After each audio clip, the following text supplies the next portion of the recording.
देखिए कैसे करना है। सपोज ये रोड है and a car is moving on this road.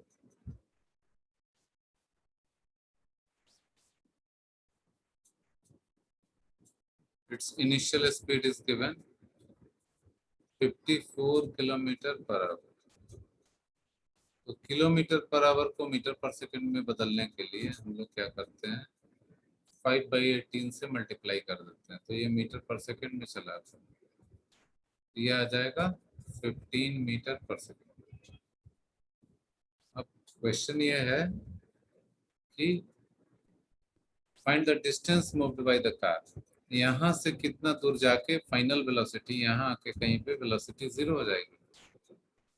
अब आप ये देखिए कि 0.2 सेकेंड का रिएक्शन टाइम है, यानी ड्राइवर को जब लगा कि मुझे ब्रेक लगाना चाहिए तो ब्रेक लगाते लगाते उसको इतना समय बीत जाएगा, यानी कार यहाँ से यहाँ आ जाएगी, इस जगह पे आ जाएगी। यहाँ से ब्रेक लगना चालू होगा, यानी कि यहाँ से कार को यहाँ आने के लिए 0.2 सेकेंड का समय लग चुका है।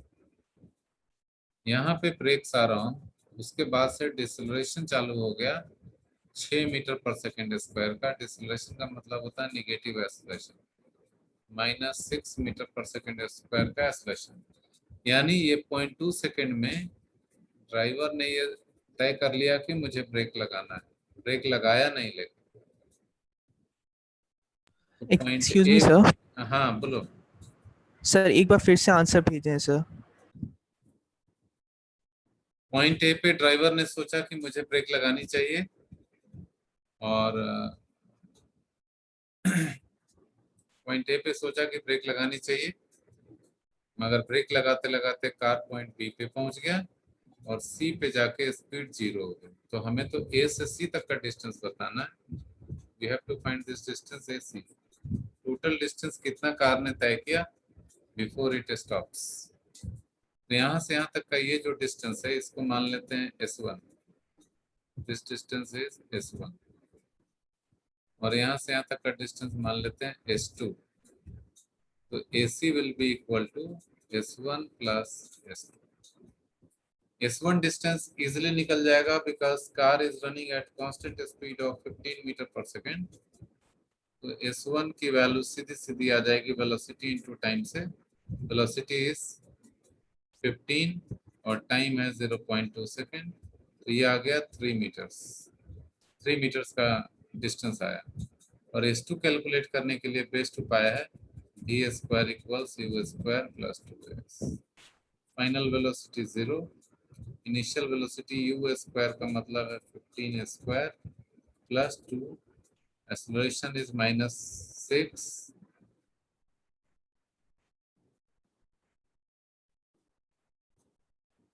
acceleration is -6 to as, s is s2। यहाँ से s2 आ गया 225 डिवाइडेड बाय 12 मीटर। तो इसका वैल्यू 225/12 का वैल्यू डेसिमल में आ जाएगा। मैं आपको तुरंत बता दे रहा हूँ। 225/12, this is 18.75 metre. 18.75 meter. Therefore, the required answer AC S1 plus S2 is 3 meters and S2 is 18.75. 21.75 meter. This is the answer.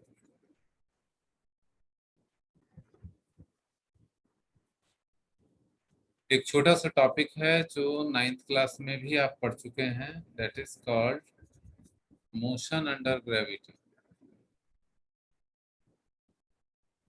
Motion under gravity.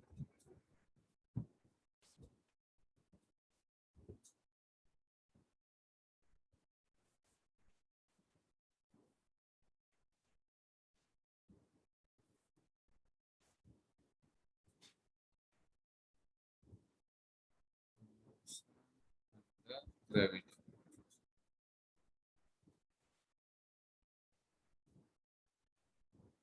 कोई भी ऑब्जेक्ट को हम लोग किसी भी जगह से ड्रॉप करें तो it starts free falling, that is called motion under gravity.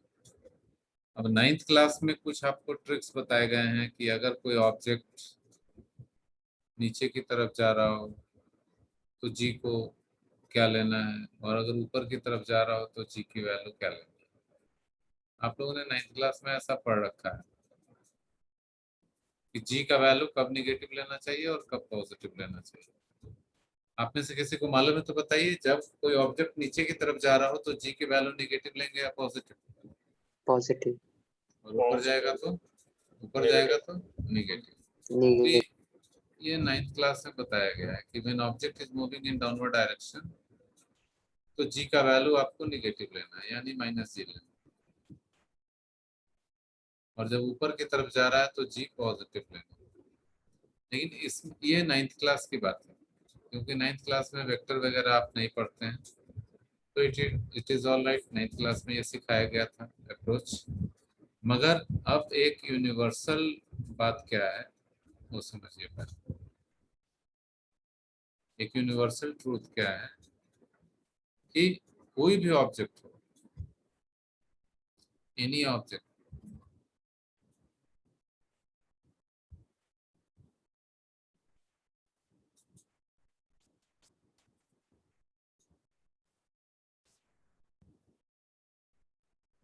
कोई सा भी ऑब्जेक्ट हो उसको कहीं ड्रॉप किया जाएगा। Suppose this is earth. अगर किसी ऑब्जेक्ट को यहाँ से हम लोग ड्रॉप करते हैं, any object, it started falling in downward direction. हमारे लिए, अगर आप यहाँ पे खड़े हैं तो आपके लिए वाई एक्सिस है और इधर एक्स एक्सिस है, it is falling in downward direction. तो आप डायरेक्शन दिखाओगे g इक्वल्स g मैग्नीट्यूड हुआ और डायरेक्शन -j लिखोगे, बिकॉज नेगेटिव वाई एक्सिस। अगर कोई ऑब्जेक्ट यहाँ से ड्रॉप किया जाए, this will also start falling towards the centre of the earth. अगर कोई आदमी यहाँ पे है जो इसको मोशन को ऑब्जर्व कर रहा है, उसके लिए इधर एक्स एक्सिस है और इधर वाई एक्सिस है। यह आदमी भी लिखेगा g equals g and -j। ये हो गया मैग्नीट्यूड और ये हो गया डायरेक्शन। अगर कोई ऑब्जेक्ट यहाँ से ड्रॉप किया जाए, छोड़ा जाए, तो this will also start falling towards the centre of the earth. It will fall along this line. यहाँ पे जो आदमी है उसके लिए एक वाई एक्सिस इधर होगा और एक्स एक्सिस इधर होगा, एक्स एक्सिस इधर और वाई एक्सिस इधर। He will also right in the similar way. ये भी लिखेगा g इक्वल्स g -j। तो किसी भी ऑब्जेक्ट के लिए g का डायरेक्शन हमेशा -j निगेटिव रहता है। इतना ही नहीं, अगर ऐसा कर लें, मान लीजिए कि अर्थ के किसी पॉइंट यहाँ से किसी ऑब्जेक्ट को थ्रो कर दिया जाए, या यहीं पे थ्रो कर दें, किसी ऑब्जेक्ट को ऊपर की तरफ थ्रो कर दें, तो भी जी तो नीचे ही लगेगा। It will always act towards the centre of the earth, it will act in downward direction. आप यहाँ से ऑब्जेक्ट को इधर फेंकिए, इधर फेंकिए, इधर फेंकिए, किधर भी फेंकिए, but earth will always pull in this direction. G will be towards the centre. Gravity हमेशा ऑब्जेक्ट को अपने सेंटर की तरफ खींचती है, अर्थ के सेंटर की तरफ। इसलिए वेक्टर जी का वैल्यू पॉजिटिव होने का सवाल ही नहीं है किसी भी परिस्थिति में। इसकी value 9.8 metre per second square, और डायरेक्शन आप लिखेंगे या तो -j या -k। अगर इसको जेड एक्सिस माने तो ये -k हो जाएगा, अगर वाई एक्सिस माने तो -j हो जाएगा। So now onwards you have to remember कि जी का डायरेक्शन कोई भी चेंज नहीं कर सकता। अर्थ के लिए जी का वैल्यू फिक्स है। अर्थ के सरफेस पे जी का वैल्यू भी 9.8 और मैग्नीट्यूड भी फिक्स और डायरेक्शन भी fix. Direction is towards the centre of the earth. इसमें कभी कोई डाउट नहीं आनी चाहिए। बेस्ड ऑन दिस इक्वेशन, कुछ इक्वेशंस आपको मैं कैलकुलेट करके दिखा रहा हूँ। जो 9th क्लास में सीखा वो गलत नहीं था, वो भी सही था कि जी का वैल्यू कब पॉजिटिव लेना है, कब निगेटिव लेना है। लेकिन अब हम लोग वेक्टर यूज करने लगे हैं, तो अब जो ट्रू है वही लिखेंगे। अपने मन से कुछ एजम्पशन लेने की जरूरत नहीं।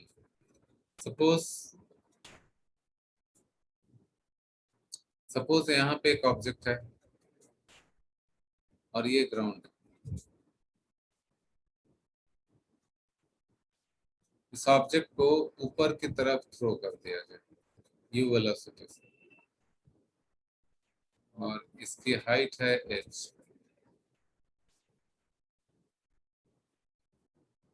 और ये पहले ऊपर जाके कहीं पे रुकेगा, फिर नीचे गिरना चालू होगा। तो ऐसा दिखा देते हैं, चेंज कर देते हैं।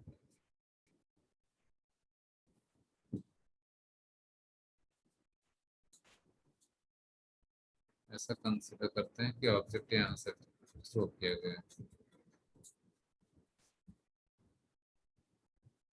Height from the ground is h। तो अर्थ का ग्रेविटी जो है वो तो हमेशा नीचे लगेगा। वर्टिकल इस डायरेक्शन को y एक्सिस मान लिया जाए तो दिस इज g माइनस जे, और ऑब्जेक्ट ये वाली जो ऑब्जेक्ट है थ्रो किया गया यू से, तो ये यहाँ कहीं जाकर रुकेगा, पहले यहाँ पहुंच के इसकी वेलोसिटी 0 होगी पहले, उसके बाद ये यहाँ जाएगा और यहाँ से फिर गिरते गिरते नीचे आएगा, ऐसा होगा। ये ग्राउंड है, और जब ये ग्राउंड पे आया उस समय इसकी वेलोसिटी हो गई v1 और टाइम लगा t0। तो ये बॉल पहले यहाँ से यहाँ गया और फिर वहां से ग्राउंड पे आया धीरे धीरे, उसके बाद इस जगह से ये ग्राउंड पे आया धीरे धीरे, यहाँ से ऊपर गया फिर नीचे आया, ऐसे। तो हमें वेलोसिटी का फार्मूला बताना है और डिस्प्लेसमेंट का फार्मूला बताना है। तो पहले इक्वेशंस लिखने हैं। पहले हम लोग ये इक्वेशन यूज करेंगे, ut y equals ut plus half at square. We will apply this along y axis. अब इसको ग्राउंड को मैं मान रहा हूँ एक्स एक्सिस, ग्राउंड को एक्स एक्सिस मान रहे हैं और वर्टिकली अपवर्ड डायरेक्शन को वाई एक्सिस मान रहे हैं, ऐसा मान के सॉल्व करें। तो आप ये देखिए यहाँ से थ्रो किया गया और फाइनली यहाँ आके गिरा, तो इस जगह से यहाँ जब आ गया इनिशियली, अपवर्ड डायरेक्शन को वाई एक्सिस और इस डायरेक्शन को एक्स एक्सिस, तो इनिशियल पोजीशन ये और फाइनल पोजीशन ये, बीच में इसके ऊपर गया है उससे मतलब नहीं है। स्टार्टिंग पॉइंट ये है और फाइनल पॉइंट ये है, यहाँ जब गिरेगा तो फाइनल पॉइंट ये है। तो डिस्प्लेसमेंट होता है shortest distance between initial point and final point, this is the displacement vertically downward, नीचे की तरफ है डिस्प्लेसमेंट, इसीलिए displacement y will be magnitude h and direction minus j. हालांकि इसके भी ऊपर गया है, h से भी ऊपर गया है, लेकिन यहाँ पे मैंने डिस्प्लेसमेंट h लिया और डायरेक्शन माइनस जे कैप लिया, क्योंकि यहाँ से यहाँ हुआ है डिस्प्लेसमेंट नीचे की नेगेटिव y एक्सिस की तरफ। uy is initial velocity along y axis, this one, magnitude u and direction is j, into time total लगा t naught plus half acceleration g minus j और टाइम लगा t naught square. अब अगर j को cancel करते हैं तो ये इक्वेशन बन गया minus h equals u t naught plus half into minus जी T naught square. 9th class में आपको यह सिखाया गया था कि डाउनवर्ड डायरेक्शन में अगर थ्रो किया जाए तो जी का वैल्यू नेगेटिव है, तो ये ऐसा दिख रहा है। लेकिन अगर पूरे इक्वेशन को 9th क्लास के हिसाब से दिख रहा है, लेकिन अगर माइनस को कैंसिल कर दे दोनों साइड तो h इक्वल्स आ गया माइनस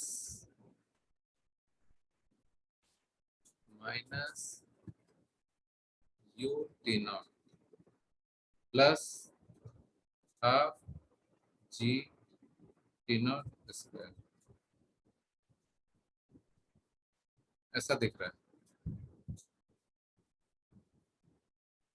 तो आप समझ सकते हैं कि 9th क्लास के हिसाब से इक्वेशन ये, और अब 11th क्लास के हिसाब से सब कुछ ट्रू वैल्यू हम लोगों ने डाला है। Now equation is this one, तो now you have to follow this one.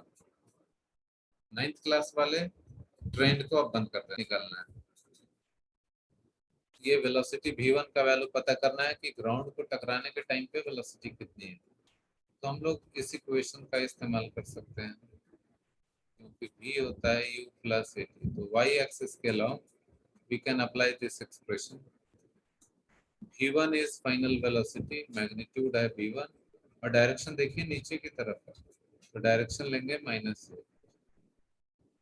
u देखिए initial velocity upward direction, magnitude u और डायरेक्शन j कैप लिखेंगे, plus acceleration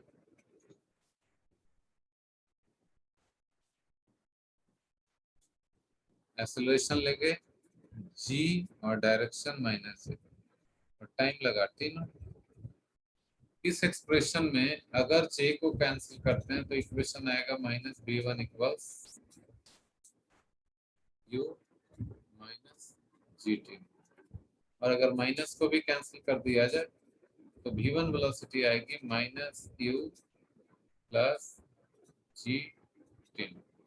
this is the expression. तो ये इक्वेशंस प्रॉब्लम सॉल्व करते वक्त बिल्कुल भी जरूरत पड़ती है और आपको ये इक्वेशंस बनाने आने चाहिए। जैसा मैंने मैग्नीट्यूड और डायरेक्शन अलग अलग करके आपको बताया, तो ये इक्वेशन लिखने आप सभी को आना चाहिए।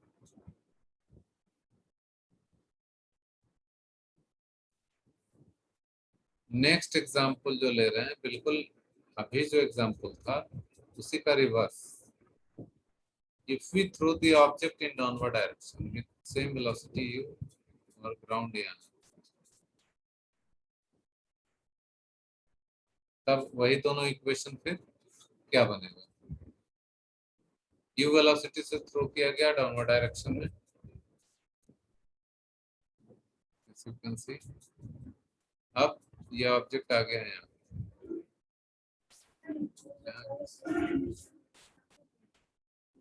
और अब यहाँ आने के बाद टकराने के टाइम पे वेलोसिटी v1 और यहाँ से आने का टाइम ले लीजिए t नॉट, ये हाइट है h, ये हाइट h मान लीजिए, height is h, initial velocity u, टकराने के टाइम पे वेलोसिटी v1 और टाइम लगा t नॉट। तो हमें h का इक्वेशन बनाना है और वेलोसिटी का इक्वेशन बनाना है। अपवर्ड डायरेक्शन को पॉजिटिव और डाउनवर्ड डायरेक्शन को, अपवर्ड डायरेक्शन को हम लोग लिखते हैं प्लस j और डाउनवर्ड डायरेक्शन को लिखते हैं माइनस j। अब देखिए इक्वेशन क्या बनेगा। अगर इक्वेशन ये लिया जाए y equals ut plus half at square, तो इस केस में भी डिस्प्लेसमेंट तो माइनस h ही हुआ है, यहाँ से यहाँ नेगेटिव हुआ है h, और डाउनवर्ड डायरेक्शन में डिस्प्लेसमेंट हुआ है इसलिए माइनस है। इनिशियल वेलोसिटी u वो भी माइनस है, माइनस है। यहाँ स्ट्रेस बिल्कुल भी नहीं लेना है, जैसा दिखे वैसा लिखना है। आप देखिए यहाँ पे मुझे दिख रहा है यू डाउनवर्ड डायरेक्शन है, मैंने डाउनवर्ड डायरेक्शन लिख दिया माइनस से। यहाँ पे इनिशियली था, फाइनली यहाँ पहुंचा, t इक्वल 0 पे पार्टिकल है, यहाँ पे डिस्प्लेसमेंट नीचे की तरफ हुआ, मैंने डिस्प्लेसमेंट में माइनस जे लगा दिया। तो जैसा दिखेगा देख के वैसा ही लिखना है, इसलिए इसमें कोई कंफ्यूजन वाली बात ही नहीं, जैसा दिखाई पड़े वैसा लिखना है। तो यू और टाइम लग गया t naught plus half, acceleration same रहेगा g minus j t naught square. आप चाहें तो जे कैंसिल कर सकते हैं पूरे इक्वेशंस का, आप चाहें तो माइनस जे कैंसिल कर सकते हैं पूरे इक्वेशंस का। तो अगर सिर्फ जे कैंसिल करें तो इक्वेशन बनेगा माइनस एच, तब इक्वेशन बनेगी minus H equals minus U T naught minus half G T naught square. पूरे इक्वेशन में minus sign, so further we can write it as h equals u t naught plus half g t naught square। तो ये सारा positive हो गया। इस तरीके से इक्वेशन बनाना आप सभी को आना है। सेकेंड इक्वेशन मैं लिख रहा हूँ वेलोसिटी के लिए, v होता है u plus at।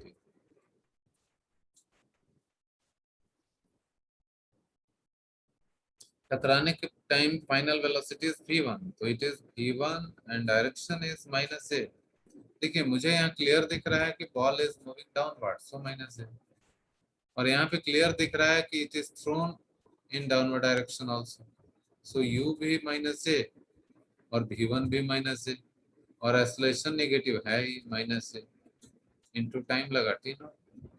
So if we cancel j only, then equation is minus v1 equals minus u minus gt, and then velocity v1 equals u plus gt। This is the final answer। ये final answer. तो दोनों expression, एक तो था height के लिए और एक था वेलोसिटी के लिए, ये दोनों एक्सप्रेशन मैंने आपको बना के बताया। तो आपको क्वेश्चंस मिलेंगे चार टाइप के, कि अगर ऑब्जेक्ट को ऊपर थ्रो किया जाए, नीचे थ्रो किया जाए, अगर ऊपर थ्रो किया जाए या नीचे थ्रो किया जाए, ये दोनों केस मैंने ले लिए। ये भी हो सकता है कि किसी एंगल पे थ्रो किया जाए, किसी एंगल पे थ्रो करने वाला, ये आप प्रोजेक्टाइल में पढ़ेंगे, आगे पढ़ने वाले ये केस अभी नहीं पूछा जाएगा, अभी एक दो क्लास के बाद आएगा। तीसरा केस ये हो सकता है कि इट इज ड्रॉप्ड, यानी यू इज जीरो। किसी केस में अगर ड्रॉप होता तो यू जीरो ले लेते दोनों जगह। So all cases are very simple.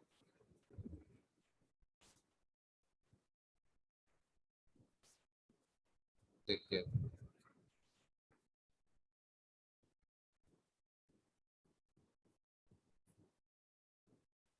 यहाँ पे बहुत सारे बच्चे क्या करते हैं गड़बड़, ऑब्जेक्ट की इनिशियल वेलोसिटी को जीरो ले लेते हैं, जबकि क्वेश्चन में क्लियरली मेंशन्ड है कि दिस इज अ बैलून और बैलून की स्पीड है 7 मीटर पर सेकंड। सर फिर से आंसर सेंड किया देखिए तो। Aryan Raj correct answer, Deepak Kumar incorrect. तो balloon is running upward at 7 metre per second, और उसी वक्त ग्राउंड से बैलून की जो हाइट है that is 60 metre, h equals 60 metre. अब आप ये सोचिए कि बैलून से एक बॉल को ड्रॉप किया गया, यहाँ पे कोई आदमी है, बैलून के ऊपर बैठा हुआ है, और वो यहाँ से एक बॉल को छोड़ देता है। तो जो आदमी इस बॉल को ड्रॉप कर रहा है, उस आदमी का हाथ भी इसी 7 मीटर पर सेकंड से ऊपर की तरफ जा रहा है, ये समझने की बात है। तो जिस भी ऑब्जेक्ट को आप छोड़ोगे उसकी इनिशियल वेलोसिटी हो जाएगी बैलून के स्पीड के बराबर। बैलून के अंदर बैठा हुआ आदमी या कोई भी ऑब्जेक्ट, सब सारी चीजों की वेलोसिटी ये होगी। इस चलती ट्रेन से अगर कोई सामान हम लोग छोड़ देंगे गेट के बाहर, तो जो ट्रेन की स्पीड है उतनी ही स्पीड से वो सामान आगे जाता है इनिशियल। अर्नो का भी आंसर सही है। तो यहाँ पे यही मिस्टेक बच्चे करते हैं। अब हम लोग इक्वेशन यूज कर सकते हैं, y equals ut plus half at square. y होता है डिस्प्लेसमेंट, बॉल का इनिशियल स्पीड आप लेंगे यही 7 के बराबर, इनिशियल हाइट यही लेंगे h, बॉल यहाँ से छोड़ा गया इनिशियली 60 मीटर पे, ऊपर जाकर रुकेगा और फिर नीचे गिरेगा। तो स्टार्टिंग पॉइंट से फाइनली कहाँ गया वो होता है डिस्प्लेसमेंट। तो स्टार्टिंग पॉइंट तो जो बैलून का लेवल है 60 मीटर वही मानना पड़ेगा। तो final displacement is 60 metre in downward direction, so 60 minus, और इनिशियल वेलोसिटी लेंगे सेम एज बैलून 7 और टाइम लगा t नॉट प्लस हाफ, 7 का डायरेक्शन है अपवर्ड, 7 इंटू जे कैप प्लस हाफ, एक्सेलरेशन हो गया 9.8, और डायरेक्शन ये तो हर हाल में माइनस यही रहेगा, ut plus half T square, यहाँ पे हो जाएगा टाइम t नॉट, यहाँ t नॉट स्क्वायर। तो माइनस जे को अगर कैंसिल कर देते हैं तो ये इक्वेशन आ रहा है 60 equals -7 t not plus 4.9 T0 square. तो ये इक्वेशन ऐसा बन गया 4.9 T0 square minus 7 T0 plus 60 equal 0। ये क्वाड्रेटिक हो गया। क्वाड्रेटिक के दो रूट आएंगे, एक रूट अनएक्सेप्टेबल होगा 7 plus minus 7 square minus 4 into 4.9 -60 होगा। सर -60 होगा। हाँ -60 होगा, यू आर राइट, यहाँ प्लस हो जाएगा।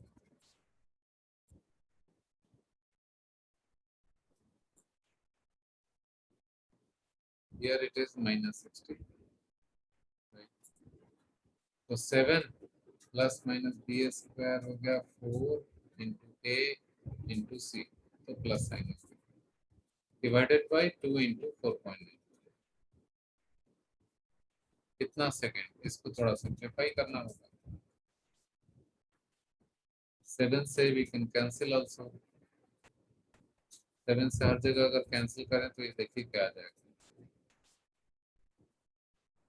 इफ यू कैंसिल बाई 7 तो डिनोमिनेटर में बचेगा 0.7 और यहाँ हो जाएगा 7 से हम लोग कैंसिल कर रहे हैं, ऊपर नीचे दो 149 बाई 7.7 और ये 7 स्क्वायर है तो 1 प्लस ये 49 को यहाँ कर लें तो 2400 एक जीरो, ये जीरो यहाँ आ जाएगा तो 6 इंटू 4 24 होगा, 24 और 7 से कट गया 49, फिर 25 हो गया। कितना सेकेंड, तो time t equals 1 plus minus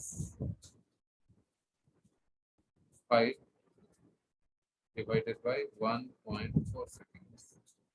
तो एक रूट आ रहा है 6 बाई 1.4 सेकेंड और दूसरा रूट आ रहा है -4 बाई 1.4 सेकेंड। निगेटिव टाइम का प्रैक्टिकली कोई मीनिंग नहीं है, इसलिए अनएक्सेप्टेबल हो गया ये। This is acceptable answer, so time is 60 by 14 second. 60 upon 14 4.28। जी का वैल्यू हम लोगों ने 9.8 लिया, तो कैलकुलेशन यहाँ पे बहुत सिंपल हो गया। हालांकि मैंने यहाँ जी इक्वल्स 10 बोल दिया था, 9.8 पे calculation is very simple, so it is nearly 4.28 second. This is the answer. और यहाँ जी का वैल्यू 9.8 ही होना चाहिए। ये डाटा इस तरीके से दिया गया है कि 9.8 पे accurately we can solve. G equals 9.8 metre per second square. This is the answer.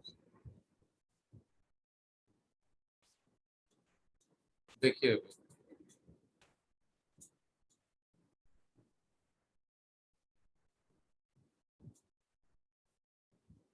Cell को फायर किया गया है vertically upward.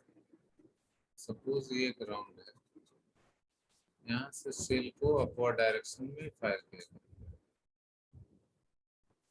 Initial speed is in upward direction and speed is 294 metre per second. तो फर्स्ट पार्ट में पूछा है maximum height attend, जहाँ जाके वेलोसिटी 0 हो जाएगी। मान लीजिए यहाँ पे पहुंच के velocity 0 at this point, this is the maximum height attend.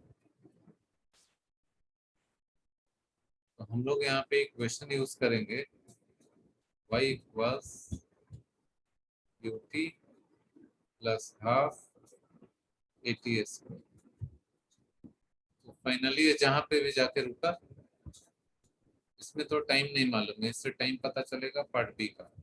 तो better to change this equation. हमारे पास जब ऑलरेडी इक्वेशंस हैं, हम लोग उसका इस्तेमाल करेंगे। सो दैट कि कम कैलकुलेशन में हमारा आंसर आ जाए। देखिए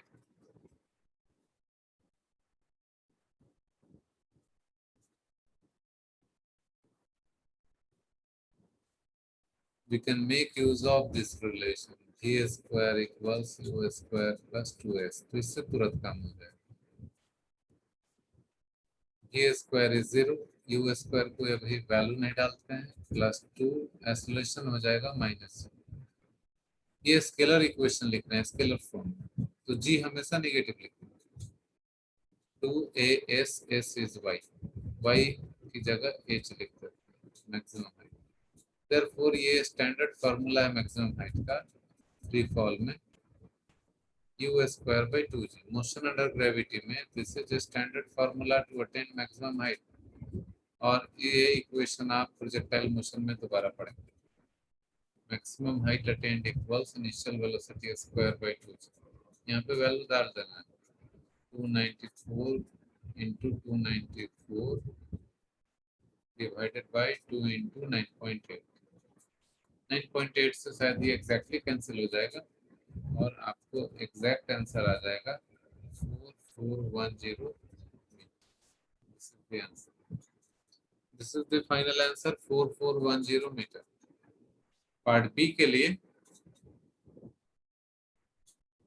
दो एक्सप्रेशंस हैं, y equals UT plus half AT square का भी इस्तेमाल कर सकते हैं, और चाहे तो उससे कम कैलकुलेशन में भी प्रॉब्लम को सॉल्व कर सकते हैं। Part B you can make use of b equals u plus 80। इससे एक ही लाइन में आंसर आ जाएगा, दो ही line. Final velocity is 0, initial velocity 294 in upward direction plus acceleration is 9.8 in minus z direction. Time taken is t naught, तो t naught की value आ गई 294 डिवाइडेड बाय 9.8 सेकेंड। इतना सेकेंड आंसर आ गया।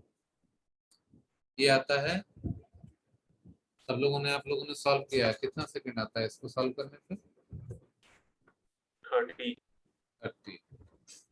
तो answer is 30 second. Maximum height attain करने के लिए this is the time, maximum height is 4। Part A और बी तो बहुत सिंपल था, सी देखते हैं। Velocity at the end of 20 and 48 second. हुआ क्या होगा यहाँ से समझिए। दिस इज द ग्राउंड, यहाँ की वेलोसिटी 0 हो गई, टाइम लगा t इक्वल्स 30 सेकंड, ये मैक्सिमम हाइट। तो 20 सेकंड में यहाँ कहीं रहा होगा, उससे पीछे रहा होगा, t इक्वल्स 20 सेकंड। और पार्टिकल की वेलोसिटी थी upward, let us call it v1। यहाँ जाके रुक गई 10 सेकंड, यहाँ से यहाँ जाने का टाइम है 10 सेकंड। फिर वापस आया होगा, तो यहाँ वापस आया होगा 10 सेकंड बाद, तो यहाँ से यहाँ 20 सेकंड, यहाँ 30 सेकंड और वापस यहाँ 40 सेकंड। यानी दोनों टाइम इंटरवल पे 20 पे भी और 40 पे भी सेम हाइट पे ऑब्जेक्ट रहा होगा। इस समय की वेलोसिटी हो जाएगी नीचे की तरफ, कितना ही फर्क रहेगा, दोनों सेम हाइट पे हैं, वेलोसिटी भी सेम होगी, एक पॉजिटिव और एक नेगेटिव, और वो मैथमेटिकल कैलकुलेशन से भी आ जाएगा। ये समझने के लिए कि यहाँ से यहाँ जाने में 20 सेकंड लगा, यहाँ से यहाँ जाने में 10 और यहाँ से वापस आने में 10, तो 20 प्लस 10 30 और वापस 40। v1 is u plus a into T. तो v1 की वैल्यू हो जाएगी 294 इन z direction plus 9.8 in minus z direction multiplied by time, it is 20 seconds। इसको सिंप्लीफाई कर लेंगे। दीपक कुमार, तुमने आंसर तो सही नहीं कैलकुलेट किया है पार्ट सी का। देखिए एक पॉजिटिव है एक निगेटिव है, तो सब्ट्रैक्ट होगा ना। ये हो गया 294 माइनस 196 और डायरेक्शन चेक है मीटर पर सेकंड। इसको सिंप्लीफाई कर लीजिए, तो v1 की वैल्यू आ जाएगी अपवर्ड डायरेक्शन में, ये आ जाएगा 98 मीटर पर सेकेंड और direction is upward. Similarly, you can calculate V2, U plus AT. V2 हो जाएगा 294 direction J cap plus acceleration 9.8 direction minus J और टाइम 40। इसको सिंप्लीफाई करेंगे तो 294 माइनस 40 हो गया, पहले था 20, इसका डबल 196 का double 239 direction J metre per second. तो V2 की वैल्यू आ गई। सब स्ट्रेट फॉरवर्ड है, देखो ये आ जाएगा 98, ये भी आएगा 98 माइनस 98, या यूं कह लें